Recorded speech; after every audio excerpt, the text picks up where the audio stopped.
très heureuse de vous retrouver pour cette nouvelle messe d'information sur E-Télé. Mesdames, Messieurs, bonsoir et voici les titres. Un tour dans Cotonou pour constater l'ambiance qui y règne ce mardi 6 avril 2021, 5 ans après la prestation de serment du président de la République.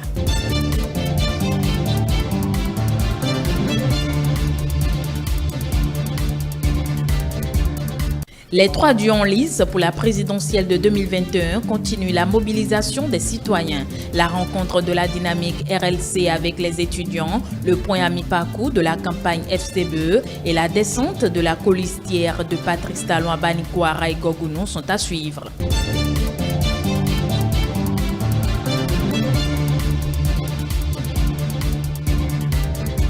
Démission du juge Batamoussi de la Cour de répression des infractions économiques et du terrorisme. Vous suivrez la réaction du ministre de la Justice Séverin Konom à ce sujet.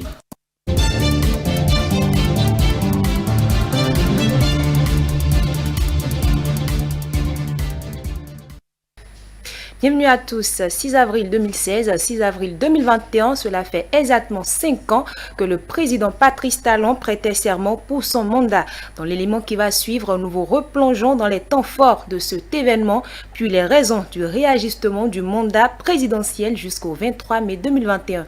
Nous y reviendrons dans cette édition.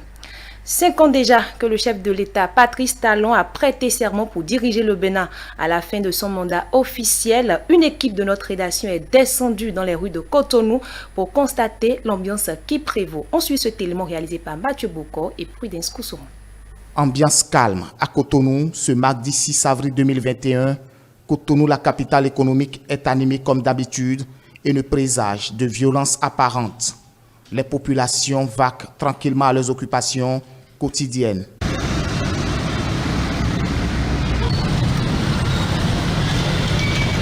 Même si un peu après 0 heure, dans la nuit du lundi 5 avril au mardi 6 avril 2021, de minuscules manifestations ont été enregistrées par un groupuscule d'individus qui ont brûlé des pneus dont les traces restent encore visibles. J'appelle les citoyens béninois, le peuple béninois, à la patience et à cultiver la paix parce que on n'a pas intérêt à ce que le pays brûle. Le pays nous appartient tous.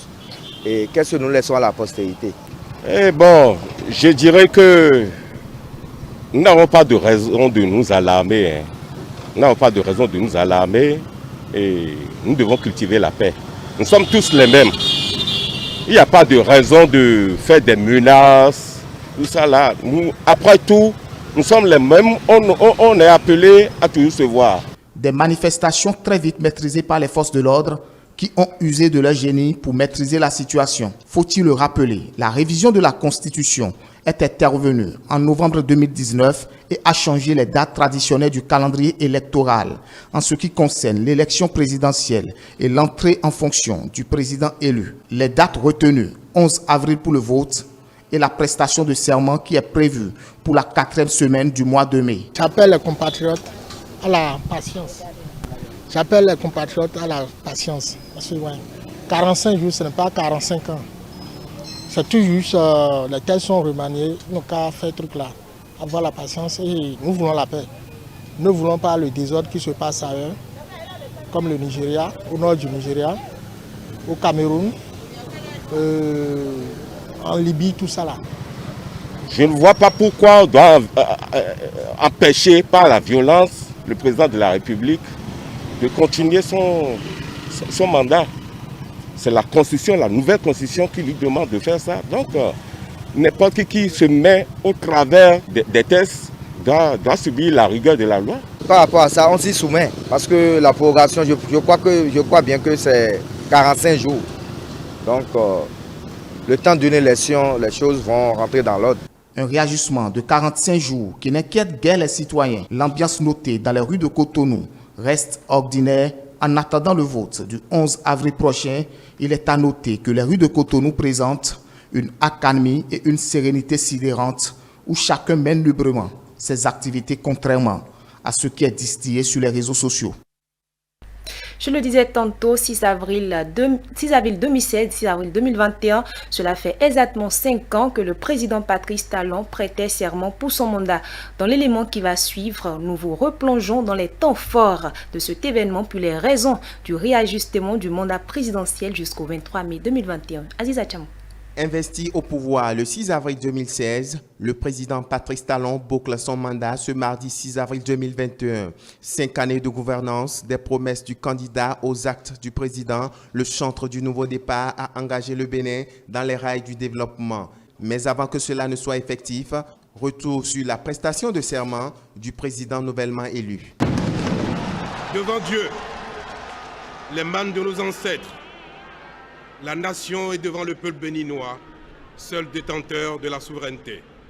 Nous, Patrice Athanase Guillaume Talon, président de la République élu conformément aux lois de la République, jurons solennellement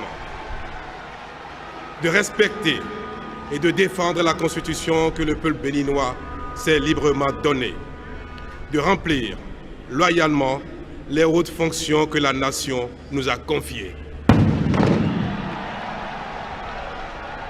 de ne nous laisser guider que par l'intérêt général et le respect des droits de la personne humaine, de consacrer toutes nos forces à la recherche et la promotion du bien commun, de la paix et de l'unité nationale, de préserver l'intégrité du territoire national, de nous conduire partout en fidèles et loyal serviteur du peuple. En cas de parjure, que nous subissions les rigueurs de la loi. Monsieur le Président de la République, au nom de la Cour, je prends acte de votre serment et vous renvoie à l'exercice de vos fonctions. Comme sur des roulettes, les grands chantiers de développement vont être ouverts sur l'ensemble du territoire national. Des grandes réalisations aux réformes courageuses, nul besoin de faire savoir que ce quinquennat qui s'achève force l'admiration. L'actuel locataire de la Marina a su, dans une pédagogie adéquate, imprimer la dynamique du développement, notamment avec l'instauration du programme d'action gouvernementale qui, en plusieurs axes, prend en compte les réelles préoccupations des Béninois. Mais alors, dans le rang de l'opinion publique, la prorogation du mandat présidentiel suscite assez bien de débats. Pourtant, pour parvenir à l'organisation d'élections générales, les parlementaires, via une révision en novembre 2019 de la Constitution de 1990 et l'adoption d'un nouveau code électoral, ont défini une échéance conjointe pour le thème des mandats en cours ou à venir, soit en 2026. Ainsi, le nouveau président élu le 11 avril 2021 devra prêter serment en mai. De ce fait, le mandat du président en exercice est rallongé de 45 jours. Ce sera le 7e scrutin du genre depuis l'avènement du processus démocratique en février 1990. Et justement, face à la polémique qui accourt sur la prorogation du mandat présidentiel, la Cour constitutionnelle s'est déclarée incompétente. Maître Jacques Migan, avocat, s'est prononcé sur le sujet. La Cour constitutionnelle ne l'a pas fait. C'est-à-dire cette volonté avant la promulgation, sinon le respect de la procédure. Une fois que cette loi a été votée, la Cour a été saisie. Et c'est fort de ça que la Cour dit qu'elle est incompétente pour statuer sur l'applicabilité, puisque le travail est déjà fait. Et c'est une décision qui est bien dite. Elle est bien dite parce qu'elle est conforme à ce qui doit être. Parce qu'il ne revient pas à la Cour de se déclarer compétente pour apprécier un domaine qui ne lui appartient plus. Est-ce qu'une loi qui a été votée peut avoir une influence sur une loi ancienne? En matière constitutionnelle, il n'est pas interdit la rétroactivité. Le législateur peut revenir sur une ancienne loi, surtout que le problème qui se pose en l'état ne se situe pas au niveau de la rétroactivité, mais c'est des lois transitoires qui sont limitées dans le temps pour régler un problème ponctuel.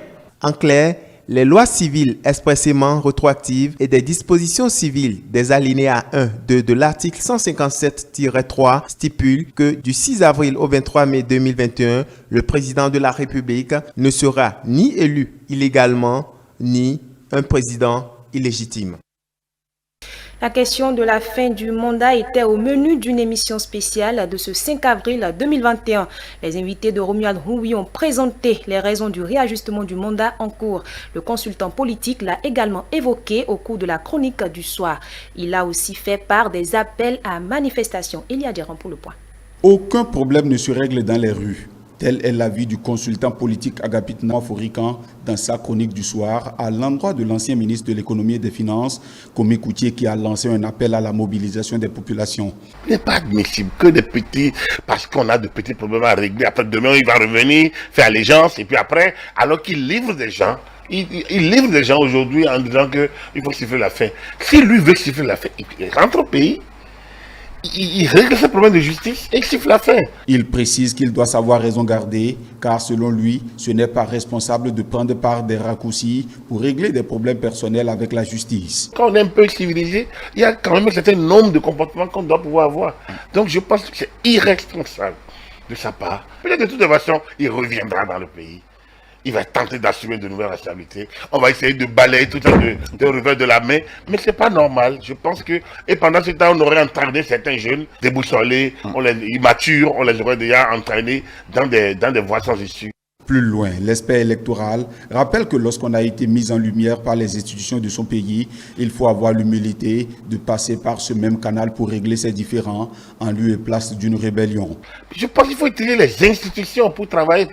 Quand tu as été mis à la lumière par les institutions, quand tu as été mis à la lumière par le jeu des institutions, il faut avoir l'humilité et la reconnaissance de ce jeu de lumière et non de jouer maintenant par des raccourcis, d'émeutes, d'alarmes, d'appels à la rébellion. Ça ne bâtit pas une nation. Sur la problématique de la fin du mandat présidentiel au 5 avril à 0h, les avis sont partagés. On ne peut pas passer cette date sous silence, c'est pas possible. Donc ce 5 avril est un jour important. Le 6 le sera encore beaucoup plus, puisque ce 6 avril 2016, il a pris des engagements.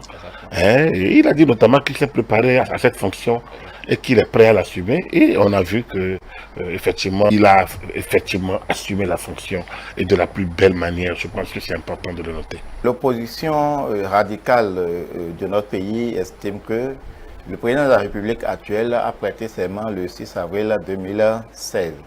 Et par conséquent, le mandat que le peuple lui a conféré, ça échoua le 5 avril 2021 à 0h.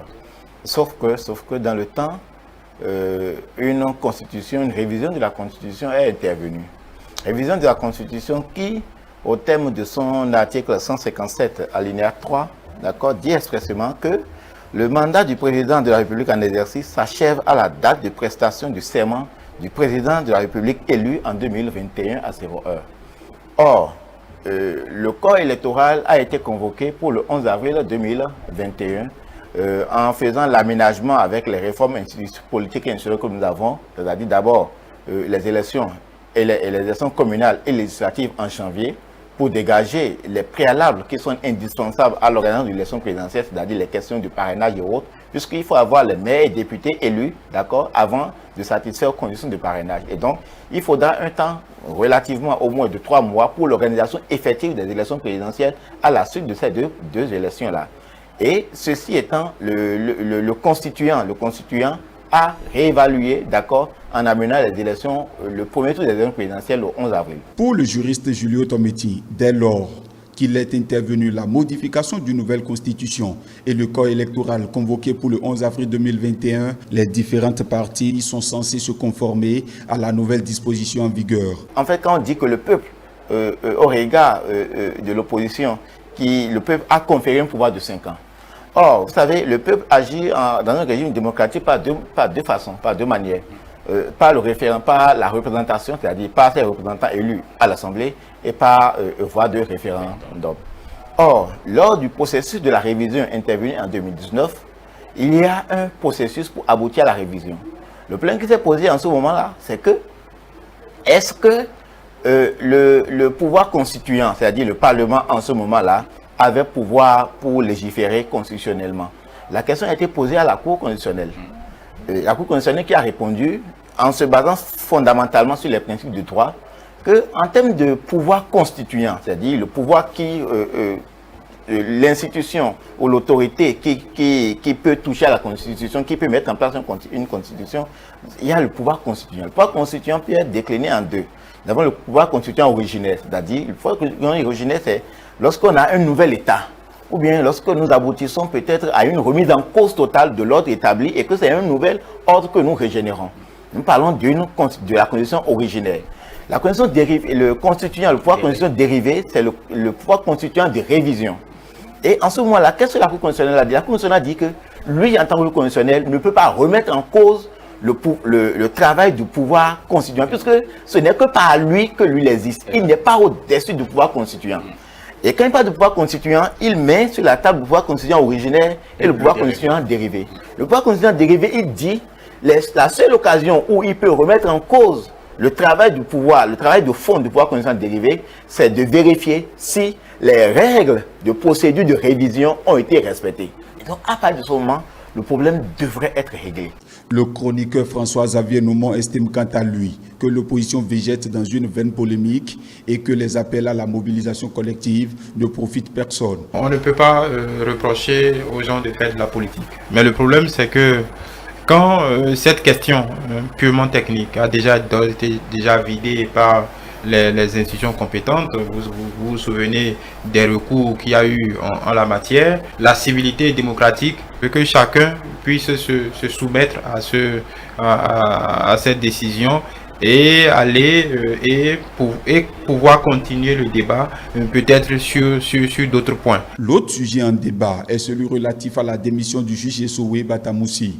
Sans langue de bois, les invités ont déploré la manière, mais surtout le contexte qui rime avec le processus électoral en cours. La question que je me pose, c'est à quel moment il s'est rendu compte que c'était la pression était trop forte et qu'il fallait qu'il sorte de là. Lui, en tant que juge, est-ce qu'on lui a mis des armes derrière pour prendre une décision? Si on n'a pas mis des armes derrière pour prendre une décision, là, ça pose un problème. Vous savez, on est dans une situation où n'importe qui peut tout dire. Je pense qu'il faut savoir s'assumer dans la vie et savoir ce qu'on fait. La manière est un peu critiquable parce que le faisant ainsi, on ne peut pas voir ça comme une décision purement personnelle et éclairée. Avec le moment, d'accord, le moment, il y a après ça, nous sommes en plein processus électoral. Nous avons un justiciable qui est aujourd'hui en détention. Et ce n'est pas le lendemain. Le problème, c'est ça. Ce n'est pas le lendemain de la mise en détention de l'intérêt. Si c'était le lendemain, on aurait encore compris. Je ne sais pas exactement ce qui est arrivé au magistrat, mais je dis, cette manière, la manière dont il a procédé, laisse à croire qu'il y a des mains, qu'il y a, comme on l'a dit dans un passé récent, qu'il y a un certain nombre de télécommandes sous la houlette duquel il a pu fonctionner. Sur la chronique du soir, comme sur l'émission spéciale, consultants, juristes et chroniqueurs ont profité pour exhorter l'ensemble des populations à faire preuve de non-violence. Car, dit-il, les hommes vont passer, mais les institutions vont demeurer. Pour la page écho de campagne de cette édition, la communauté estudiantine réaffirme son soutien au duo Kokoya-Gossa. C'était à la faveur d'un géant meeting organisé ce dimanche à l'université d'Abomey-Calavi. Suivez.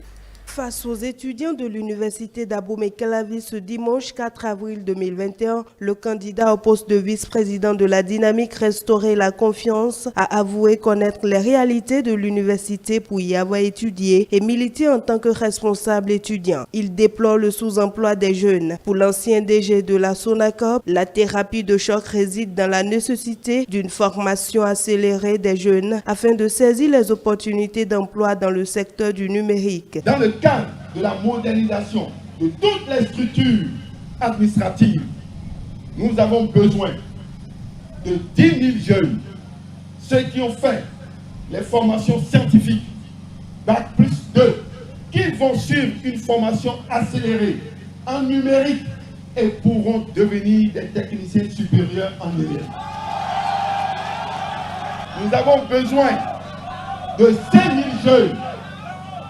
000 jeunes qui ont le Bac plus 3 et plus, que nous allons former en accéléré en 8 mois, 10 mois, pour qu'ils puissent être des ingénieurs en numérique spécialisés. Et dans 3 ans, ça fait que nous aurons une capacité de 45 000. Ces 45 000 ne seront pas seulement mises à la disposition de la fonction publique, ça serait aussi mise à la disposition des structures privées. Des opportunités dans le domaine agroalimentaire ainsi que la valorisation des capacités énergétiques du Bénin ont été aussi abordées. Nous ne pouvons pas avoir des cantines et que c'est les pâtes alimentaires d'extérieur.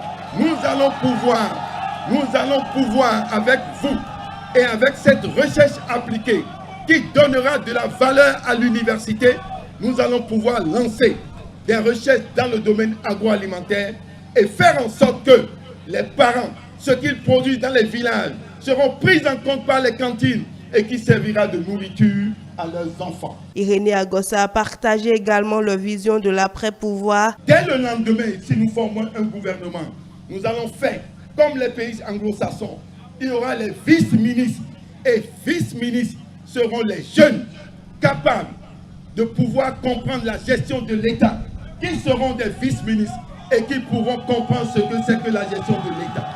Nous allons prendre 20% des jeunes, femmes et hommes, garçons confondus, pour que vous soyez ainsi considérés. Convaincus de la capacité du duo à solutionner durablement les maux que traîne l'enseignement supérieur depuis de longues années, les étudiants ont promis se mobiliser massivement derrière le duo Korhui Agossa pour acter l'alternance le 11 avril prochain.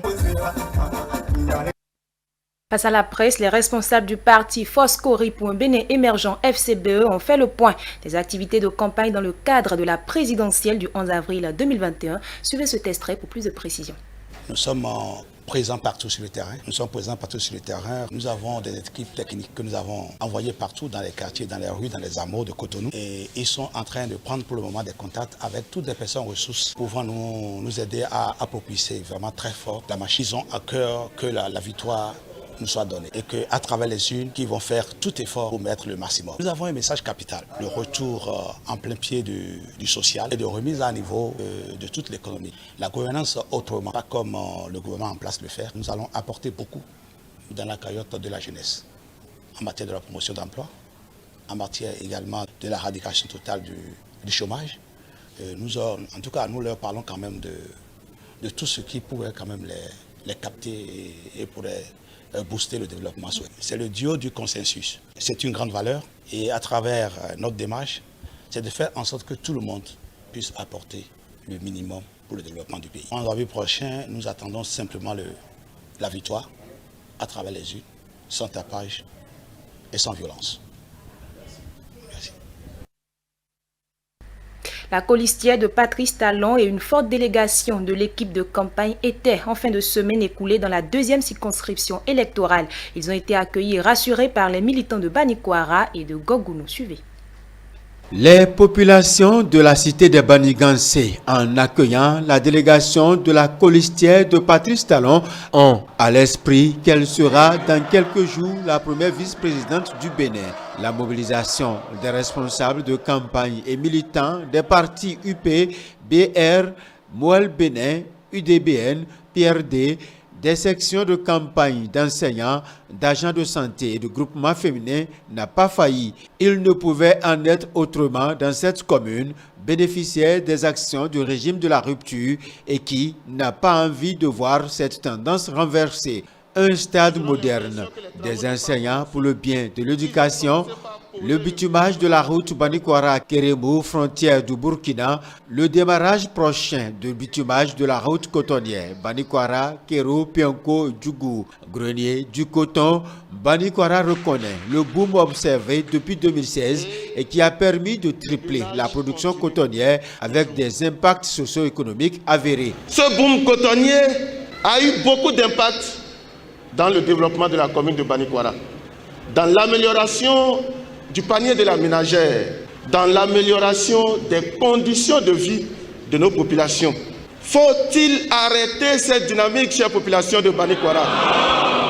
La dynamique doit continuer. Talon, talata! Talon, talata. Cao, cao. Le développement, ça y est. Il n'est donc pas question que nous laissions certains rester dans le doute.